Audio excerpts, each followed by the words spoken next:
DreAllDay.com. To know why and how you selected our panel. Let me introduce myself first. I'm Jade Harrell. I am a local producer, radio personality. I produce several podcasts, and I'm on air with iHeartMedia. I'm a mother of 5 for in middle school. Yeah, they're on spring break right now, so we're all a little batty with the rain going on. But this is my absolute favorite thing to do, and that is to have engaging dialogue, things that inspire and open up doors and create opportunity. I love conversations that create tangible connections. From there, relationships grow, opportunities arise, ideas get born. So I am excited to be here to moderate this conversation with Dre Baldwin. So without any delay, I'd love to know what brought you to this panel so I can make sure that we're talking in the direction and in the ways that will be most beneficial for you. Start with you, sir. Sure. I'm Greg. I work for Bosch. Why I came to this conference is, honestly, it was timely, it was close, and we have new people on our team, so it's a good, easy one for us to go to. Yeah, yeah. How about this discussion in particular? What are you hoping to learn? Or I think like the story was interesting about the player acting like the other player, but like the more interesting part of the story, I think, that's still yet to be uncovered is like the coach. How does the coach know to do those things to make the other player? And when you think about managing people and being a coach, sometimes that's an interesting question or an interesting activity or exercise for a coach to put players through, and without creating animosity on a team around all the good things maybe you don't do that you're now expected to do. So maybe some more of that story. How about you? I'm Olia Friedrichs. I'm with Covenant Technology Partners. I just moved to St. Louis. Thank you. I'm a transplant. I grew up here, but I just moved back after a long time. I should say. Thank you. And I attended this conference just because its location was easy. I've been in touch with Perry Drake for a very long time, so he highly recommended it. Yeah. And of course. And I really wanted to attend the session because unfortunately I had to walk out of the keynote to put a fire out for work. So I wanted to come back and kind of like regroup on the discussion that I missed. Fantastic. Fantastic. Ebony? Oh, well, I'm here with Elvin, photographer, and I also work for a basketball program.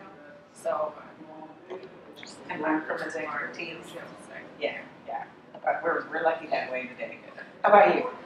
Pamela Jones. I work for Ravar. I actually missed your speech this morning, so I was interested in hearing more about that.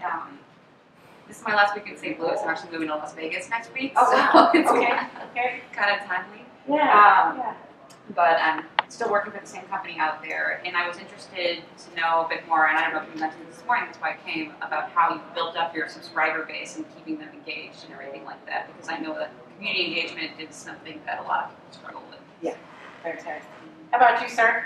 I'm Brad Garlick. I work for RBO Print Logistics, and I liked the keynote, and I recently fell into a management role, so having to kind of navigate those waters of getting people inspired about what they're doing, and had a lot of positions change and that kind of thing. So it's just kind of curious of an extension of what I heard initially. Yeah, fantastic. And you? I'm Kayla. I work at ArchLogix. It's a technology-based company out of Chesterfield. I was kind of handed a role in social media marketing, and so I'm just kind of getting my feet wet coming to this conference. Really appreciated your keynote. I love it. Well, welcome everyone. Welcome, Dre. Well, thank you. I like the introductions that you all gave, because I like to go deep and really give people details on not just what I did, but how I did it. I started a podcast 2 years ago, and it's probably the favorite thing I've done in media. I've been on YouTube since 2006. I've been blogging since 2005. I've written books. I have done a lot of interviews, but the podcast is my favorite thing because I can talk and not be interrupted, and I can go into detail. Like this, I want you to not only understand what I said, but why I said it and how it works. So this right here, I'm excited to really give you as much detail as I can on what I've done and any questions that you have. Fantastic. Well, then let's get that detail and take advantage of that. How does it work for you today? You've got the social media presence, you've got the podcast, you've established a following over the years. So how does it work for you today? What's your system? It's a good question. And I didn't start out trying to have a system. I think it's the number one thing. I started blogging in 2005. Nobody knew me. I was working at a gym called Valley Total Fitness. You know that gym? Yes. I graduated from college, Penn State 2004. Penn State Altoona was in Division III for sports. I did not start playing basketball until the fall of 2005. So I started working at Foot Locker. My first job out of college was at Foot Locker as an assistant manager. 6 months there, then Bally's for another 6 months. And that's when I started blogging. And I went to an exposure camp. The way I actually got into pro sports, I went to an exposure camp. Any of y'all know what that is? Okay, y'all know the basketball people. Exposure camp is like a job fair, but it's for athletes. So instead of going there and talking, though, you play your sport in front of, imagine you all are the decision makers. You're the coaches, agents, whatever. I'm the player. I have on basketball gear, and I'm actually playing against other players who want to play pro ball. We're all trying to get a job. 200 of us, maybe 20 of us will get a job. So it's a meat market. And you got to show out. And I played well there. And that footage was on this thing called a VHS tape. Y'all remember those? VHS, if I had more time, I would have said this in my keynote. It was on a VHS tape. And that footage became my first YouTube video. That was April 2006. And that's kind of where it began. And people saw the video, and mind you, nobody knows my name. I'm not even in the pros right now. I am a college graduate working at Valley Total Fitness at this time. No pro basketball experience. But people saw the video, and they saw me doing stuff. It was impressive, I guess. And they were like, well, yeah, who you play for? Where you play at? What school did you go to? How'd you learn? Who taught you? And from there, I said, well, I go to the gym every day and work out. Why not just bring this little camera and record it? That's how YouTube started. So I just brought the camera, and whatever I was working on that day, I recorded it and put it on YouTube. And that's how my audience started to do it. I just did that every day. So I built my audience on literally home video. I'm still a rank amateur at editing video. I hate editing video. So that's why we got these great video people here today. I hate editing video. I still don't edit video. I record it and just put it out. So I started doing that on YouTube, and that's where my audience started. And today I have over 7,000 videos on YouTube, all in amateur editing. And that's where it all began. And as the next things came out, I just get on them. Like, the difference between, I think, maybe an advantage that I may have over some of you is that I don't look at it as I have to hit certain metrics or I got to make sure I have certain engagement. I just do it. I just tell them how I am. I'll get on my story, and I don't care if I have 200 snaps in one day. People don't want to keep watching, so I don't care. Because people who are really good, people who watch all 200, those are my customers. Those are my buyers. I'm not worried about the person who says, hey, you snap too much. Somebody said that to me once. I said, well, you're not a buyer, so I don't care what you think. How does your social influence, your social following equate to being a buyer? How do you benefit monetarily and create that at work? Well, I started creating products. Okay. So in around 2009, this is around the time that Google bought YouTube, and they started this thing called a partner program. You had to actually apply to have ads on your videos, believe it or not, back then. And I applied, I finally got in. It was like an achievement, get into the partner program. But what I realized probably about a year and a half later is that the game was kind of rigged against the people who were creating the videos. I mean, YouTube's taking almost half the money right off the top. Like, I don't even control it. And they can change that algorithm whenever they want, which can bring your numbers up or down. So I need to do something I control. So with these athletes who will watch all my videos, they would ask me questions. They would say, hey, Dre, can you make a program for me? Like, I need to make the high school team in the fall. Can you make a workout program? And I would say to them, no, because it was too many of them. I can't make a program for everybody. And someone said, well, why don't you just write down everything you do and put it in a document and let people use it? I said, all right, so I got to pay for it. They said, okay. And as long as it doesn't cost too much, $5. My first product cost $5. And I put it on this site called Weebly. Is Weebly still out? Weebly posting. So I used this site called Weebly. I had just read 4-Hour Work Week by Tim Ferriss. And he talked about how he would use Google AdWords. So you make this little ad, $5 ad, and you would just advertise what you were trying to sell. So like basketball workout programs. You let somebody click on it who doesn't know you, and if they put in their email address, because I would have this one-page website basketball training by this guy who plays overseas. If you're interested and you want to buy, it will be a link, buy now. If they click that link, it will take them to a page that said, they're not ready yet, but put your email address in and we'll let you know when they are. And if anybody put their email address in, then you know you have a viable product. That's what I did. And this was like 3 days of an ad. I got some email addresses, and I made that product, PDF document on my computer. And I was selling on a site called eatjunkie.com. And this was 2009, 2010. I had a BlackBerry, right? So you remember the BlackBerry, when somebody bought something, you get an email. So I would get an email that said, hey, new sale. And I had to go on my computer and email them the product. This was no automatic delivery, none of that. So as soon as I would sometimes get on my computer because maybe I was busy. And I would have email, somebody like, yo, I just bought your product, can I get the product? So I had to email them the product. And that's how I started, by just creating things based on what I already knew. So I guess that was before I knew the phrase intellectual property. I was taking what I already knew and putting it into a format that somebody could use it and distributing it. And that's really all I do even still to this day. I still create products. That's how I started writing books. That's how I started the podcast. I still do YouTube. Then I got into speaking, selling my services. And that's it. So which came first? Kind of the cart before the horse. Was it the product or was it the interest? So when you got the emails, you knew that they wanted something. Yes. Did you have a chance or a need to distinguish, okay, is it training? Is it coaching? Is it another deal? So which order did you approach it with it? I didn't even think about that, actually. Okay. I didn't even think about it. But you're so matter of fact. I mean, Yeah, this is how it happened. Yeah. And I think for you, that is one of those advantages. I think you have an inclination for it, a go-getter. So this is where I want to kind of redirect our conversation to that mindset. I believe that there's a mindset you possess before you ever even got on the court. Like you could have gone out to exhibition day looking for a job, but not necessarily had the wherewithal. Let me capture this. Let me make sure I make that kind of impression.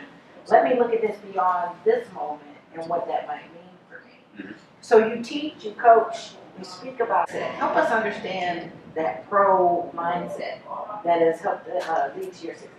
Well, the first thing that for y'all to understand, you heard in my keynote that I was, I guess you call it, an underdog athlete. I started late, I wasn't good, didn't make high school, so 12th grade. I walked on in college. I was not invited to play on my college team. I walked onto that campus. Nobody knew my name. I just tried out for the basketball team and made it. I didn't even play my senior year of college. I got kicked off the team, and for other reasons. And I basically had to walk on in the pros. It was the same thing. So the reason why I had this mindset that I'm even thinking about, enterprising and building a business is because I couldn't be guaranteed that this pro basketball thing was going to work. I was not a blue chip athlete. And there was times where I didn't have a job playing pro basketball. So the reason why I started doing this thing that we didn't call it this back then, but building a brand, a personal brand, was because I'm like, okay, what if I don't get another job playing basketball? What am I going to do? And I said, okay, well, I got this little audience here on YouTube.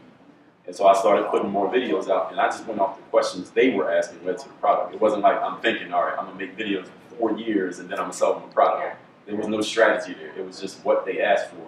I just delivered what they asked for. And the people, again, when people are watching me, then I'm like, okay, they want more of this, and I just keep doing it. So it wasn't, the mindset to answer your question was, I just knew that's what I had to do because that was the situation that was handling.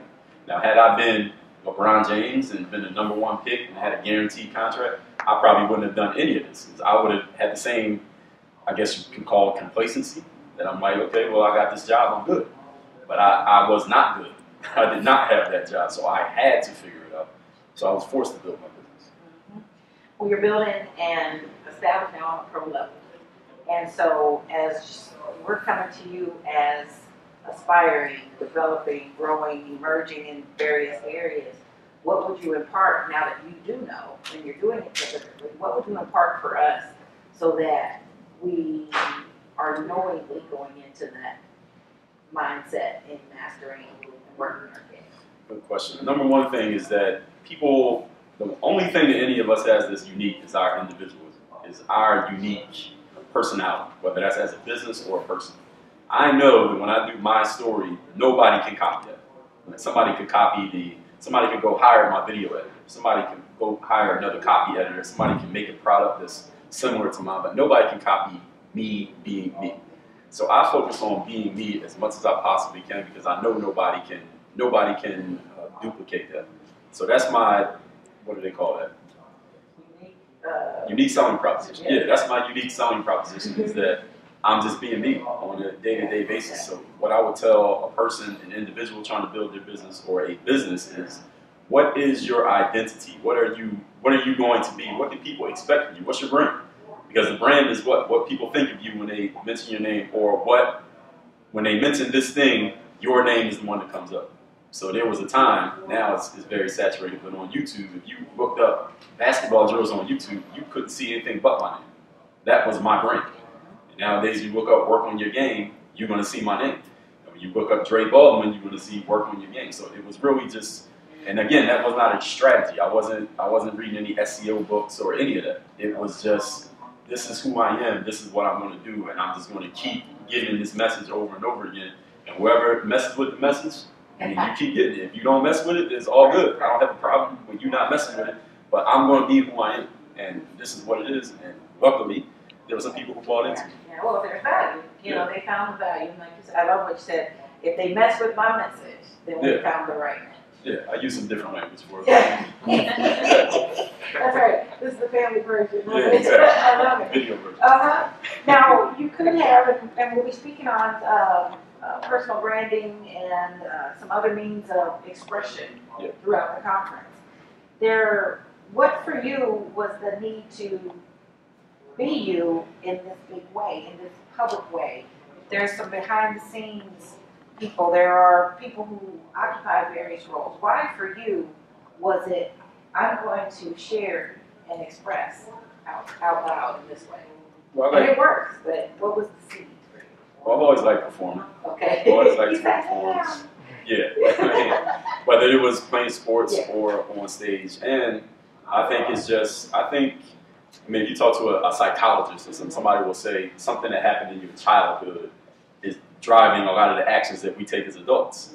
So if you heard what I said in my presentation, I started playing late. I was a terrible player. I got laughed at by my peers. I didn't make the team barely in high school. I got kicked off the team in college. So all of this is like, for me, it's like vengeance. Really, honestly, it's like I'd say one of the flaws of my character is that I am a vengeful, vindictive individual.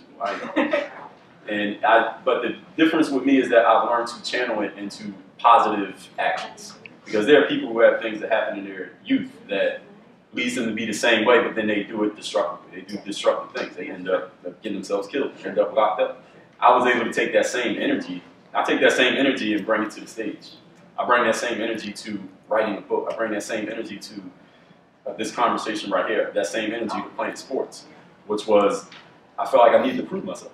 I mean, all these things that weren't working, I needed to prove myself. And even when professional sports was not working, I'm like, okay, well, the outcome wasn't necessarily that I had to make the NBA because I couldn't control whether I made it or not. Because to make the NBA is like getting any job. Somebody has to agree that you are worthy of this position.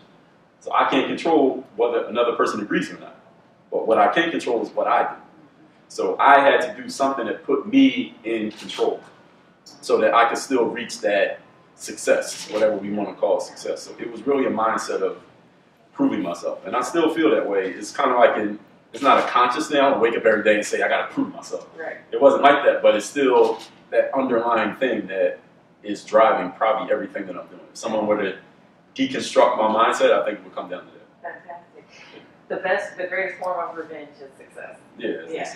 You referenced a story that he shared, coaches and players. I missed that. Would you mind recapping that for the folks that might have missed it? All right, so very simply, there's this guy playing high school basketball.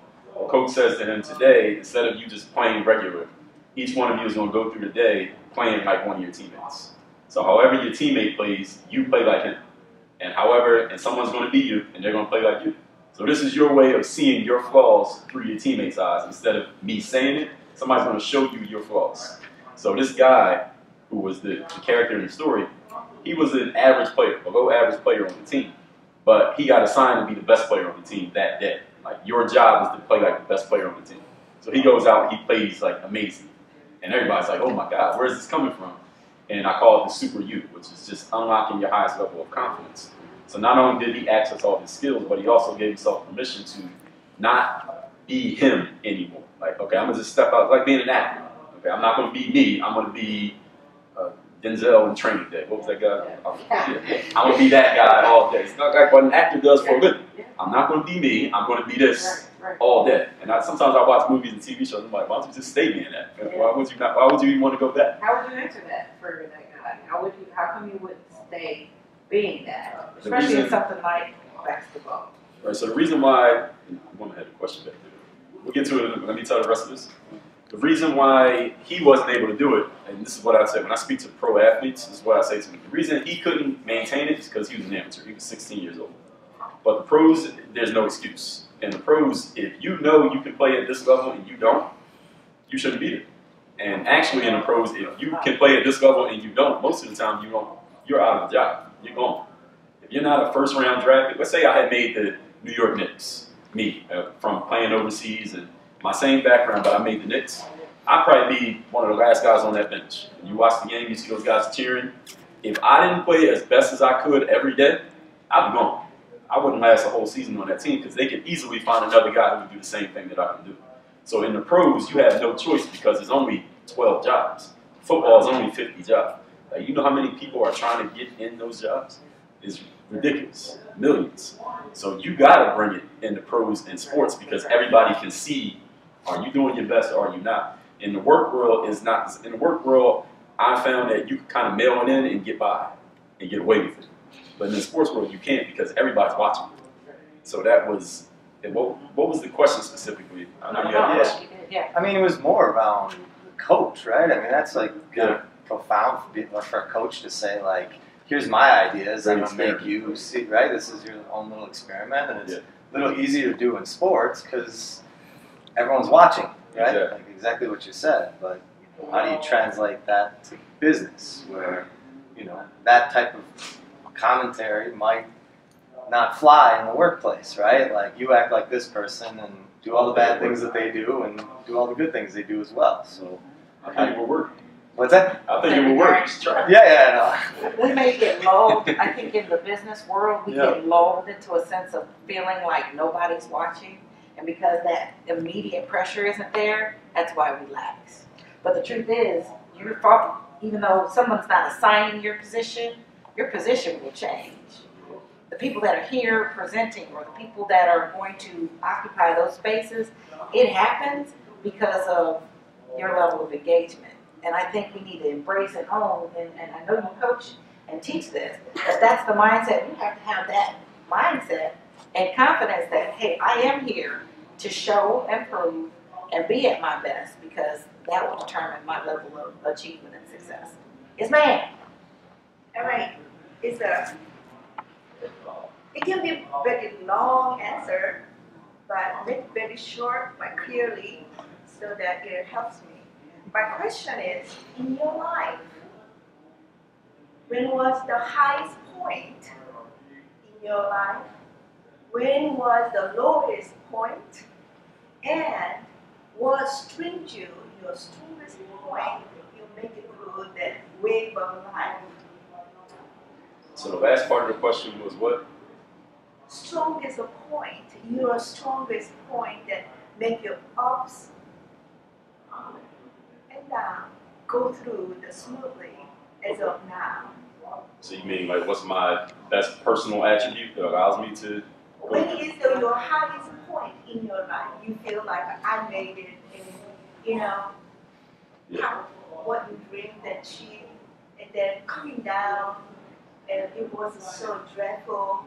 But overall, your strength. What was your strength that make it through? So I told you how I'm a vengeful individual, right? So when I got kicked off the team in college, I remember walking out of the gym that day. I got kicked off the team in the middle of practice. So I'm walking out of the gym, and the gym's dead silent. I know the whole team's standing behind me. They're just looking at me, watching me walk out of the gym. I'm a junior at this time. So I'm thinking to myself, as I'm driving home from practice that day, okay,